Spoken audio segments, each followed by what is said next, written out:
Hi கள்ளிக்காட்டுகள் friends, இங்கே பாருங்கள். பசன்னு அருமையாக முளைச்சிருக்க அரைக்கீரை. சிவப்பு பச்சைன்னு 2 வெரைட்டியில் இருக்குது. அது மட்டும் இல்லாமல் கொஞ்சம் தள்ளி பார்த்தோம்னா தப்பி முளைச்ச தண்டு கீரைங்க. செம்ம ஃப்ரெஷ்ஷாக இருக்குங்க. பார்க்கும்போதே சாப்பிடணும் போல் தோணுது. சரி, எட்டி பார்த்தோம்னா அருமையாக விளைஞ்சிருக்கக்கூடிய வெந்தயக்கீரை. பக்கத்தில் பார்த்தீங்கன்னா செவேல்னு சிவப்பு அரைக்கீரை முளைச்சிருக்குங்க. அது மட்டுமா, இங்கே பாருங்கள், நல்ல ஹைட்டாக புளிச்சக்கீரை, கோங்குரன்னு சொல்லக்கூடிய புளிச்சக்கீரை இருக்குங்க. குட்டியாகவும் இவங்க வளர்ந்துக்கிட்டு இருக்காங்க.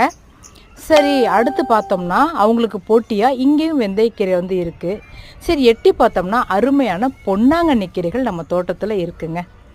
சரி, இதெல்லாம் போகட்டும் அப்படின்னு பார்த்தோம்னா நல்ல மரத்தில் பசன்னு முருங்கைக்கீரை, எல்லாத்துக்கும் முத்தாய்ப்பாக புதினா கீரையும் இருக்குது. இவ்வளோ கீரைகளை நீங்கள் எங்கேயாவது பார்த்துருக்கீங்களா? நம்ம தோட்டத்தில் இருக்குங்க. பிடிச்சிருந்தா லைக் கொடுங்க.